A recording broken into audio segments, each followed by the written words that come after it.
damai sejahtera. Perkenalkan, saya Suster Sarita Sinura Dan saya Elvira Nainggolan. Di sini kami akan menjelaskan tentang pewartaan misi gereja di era 1.0 hingga 5.0. Semoga penjelasan kami ini senantiasa berguna bagi teman-teman semua. Selamat menyaksikan. Jadi suster, seperti judul kita yang tadi itu tentang pewartaan misi gereja di era 1.0 hingga 5.0. Jadi suster, apa sih yang dimaksud dengan di revolusi industri dan revolusi sosial di era 1.0 hingga 5.0? Jadi dikatakan era 1.0 berarti ada 2.0 hingga sampai 5.0. Jadi menurut penjelasan dari ilmu sosial budaya dikatakan bahwa era 1.0 itu pada awalnya masih zaman-zaman dulu begitu ya. Jadi kalau dalam hal revolusi industri masih hanya terdapat seperti mesin. Nah, inilah juga yang digunakan orang-orang pada zaman dulu.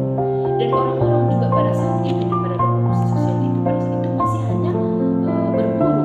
Mereka pergi ke hutan-hutan untuk mencari makanan. Bisa dikatakan seperti pada zaman manusia purba. Nah, setelah masuk ke era 2.0 itu, mesin dari berkembang menjadi listrik. Nah, dengan adanya listrik, para orang-orang yang ada pada zaman itu menggunakannya dengan sangat-sangat baik untuk perkembangan mereka, khususnya bagi para petani.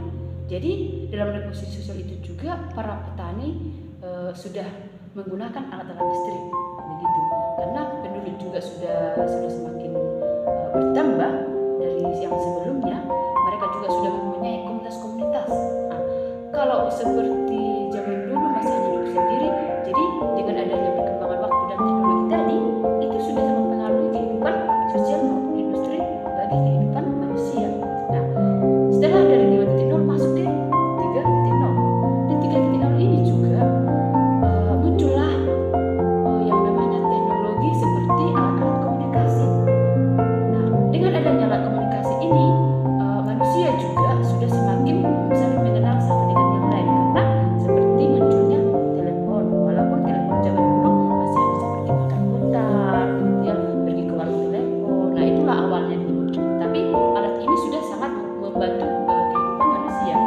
Dan dengan berkembangannya waktu, berkembangnya zaman, dari alat telepon tadi muncullah yang namanya HP. Walaupun dulu HP yang kecil itu ya. Nah, mungkin kamu pernah masih lihat ya. Nah, jadi setelah perkembangan itu muncullah yang namanya seperti sekarang ini apa namanya?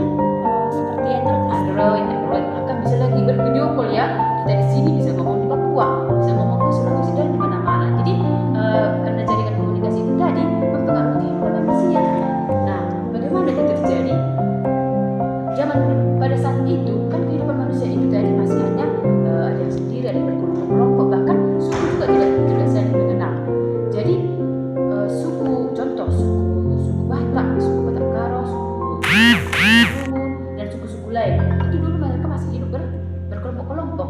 Tetapi ternyata dengan adanya komunikasi ini sangat mempengaruhi kehidupan sosial manusia, karena dengan itu mereka bisa menjalin relasi, saling berkenalan, dan saling menjalin persaudaraan, bahkan menjalin hubungan kerja bahkan. Nah, itulah kecanggihan teknologi di dalam era teknologi 3.0 ini tadi untuk menciptakan komunikasi.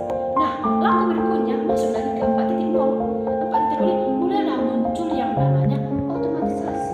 Nah, seperti apa kira-kira otomatisasi ini?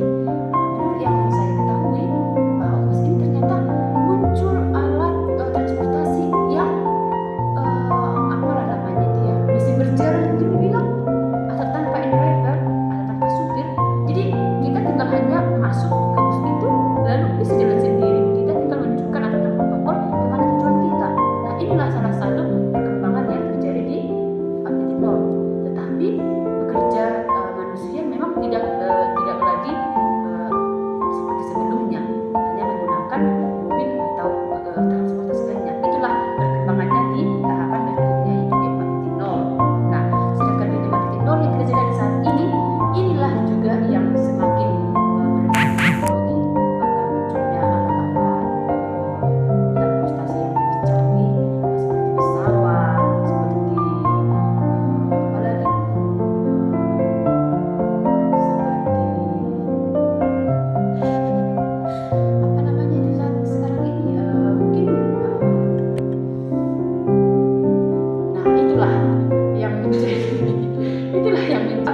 sebagai teman rekan kerjanya tidak lagi menggunakan manusia, tetapi organisasi yang diciptakan manusia untuk membantu pekerjaan mereka. Itulah kira-kira penjelasan dari pertanyaan tadi, bagaimana era 1.0 ke 5.0 jenjangnya itu bisa semakin berjalan. Bahkan mungkin ke depannya mungkin kita nggak tahu apakah ada yang namanya 6.0 dan sebagainya. Gitu. Begitulah. Jadi dari penjelasan suster tadi saya bisa menanggapi bahwasanya pada era revolusi 1.0 sampai 5.0 itu memiliki dampak positif dan negatifnya terhadap manusia, seperti itu kan suster? Ya, Nah, jadi saya juga ingin bertanya nih suster, bagaimana sih hubungan antara pewartaan misi gereja terhadap revolusi industri dan revolusi sosial 1.0 hingga 5.0 itu? Nah, itu tadi kalau dihubungkan dengan bagaimana pewartaan misi gereja, kita berangkat bahwa pada zaman 1.0 itu bahkan sebelum itu juga memang para misionaris yang berkarya di setiap negara, di setiap tempat, yang memang mereka melakukan dengan sepenuh hati begitu ya. Jadi mereka pada awalnya itu hidup sendiri-sendiri untuk mewartakan Kristus itu, seperti para orang-orang kudus yang mati demi imannya, ada yang dibakar, ada yang dibunuh dan sebagainya. Nah, itulah pada saat era 1.0 itu. Nah, masuk ke 2.0 sama saja seperti perkembangan revolusi industri tadi, perkembangan teknologi tadi. Karena dengan adanya perkembangan teknologi tadi, revolusi sosial semakin berkembang, penduduk semakin banyak, maka para misionaris itu juga menggunakan apa yang ada pada saat itu. Contoh, pada para misionaris dulu datang dari negeri satu ke negeri lain itu menggunakan kapal. Bahkan di pelabuhan mereka bisa sampai bermalam-malam hanya dengan naik kapal. Nah, tetapi karena dengan adanya perkembangan teknologi dari mesin ke listrik, nah mereka sudah menggunakan yang namanya seperti pesawat. Nah, dengan adanya transportasi yang semakin maju, mereka pun ikut menggunakan transportasi itu supaya memperlancar dan mendukung pelayanan mereka. Nah, sedangkan bentuk komunitas yang mereka lakukan itu dari yang hidup sendiri, mereka sudah mulai menciptakan di era 2002 untuk menciptakan komunitas bersama orang-orang yang sepelayanan atau sepanggilan. Boleh dikatakan seperti para kaum berawan-berawati yang saat ini masih terus berkarya.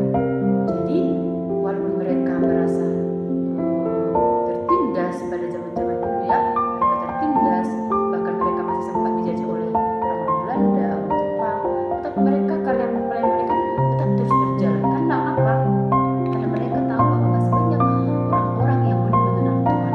Justru karena kurang mengenal Tuhan, maka sering terjadi perpecahan dan berperang. Nah, begitulah selanjutnya sampai ke 4.0 dan 5.0 yang sampai sekarang ini kan munculnya berbagai alat-alat teknologi, dan juga semenjak masa pandemi juga muncul yang namanya jaga jarak dan sebagainya. Akhirnya membuat manusia tidak lagi saling berhadapan atau saling bertatap muka, tetapi melalui teknologi tadi lah kita tetap bisa mewartakan Kristus yang bisa menarik dan menguatkan iman orang. Begitulah saudara tentang misi gereja itu pada saat itu dan hingga pada saat ini. Oke, baiklah suster, berarti misi gereja memiliki dampak positif memiliki dampak atau pengaruh yang baik terhadap munculnya teknologi ini, seperti itu kan suster? Nah, jadi sekarang juga masih dipergunakan teknologi ini hingga pada saat ini. Iya, itu tidak bisa lagi hilang, justru semakin mengikuti perkembangan zaman untuk memakai atau menggunakan alat-alat ini tadi, itu semakin mendukung dan memperluas pelayanan setiap orang ataupun orang-orang yang mau memberikan diri terhadap gereja.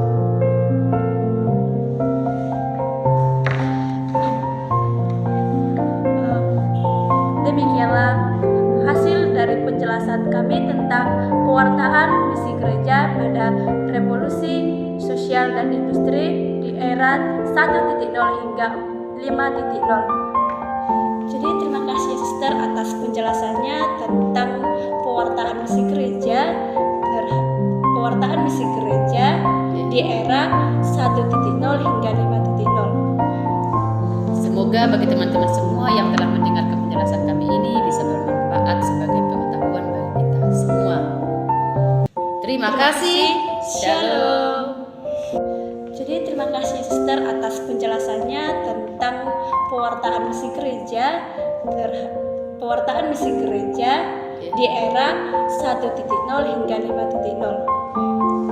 Semoga bagi teman-teman semua yang telah mendengarkan penjelasan kami ini bisa bermanfaat sebagai pengetahuan bagi kita semua. Terima kasih. Shalom.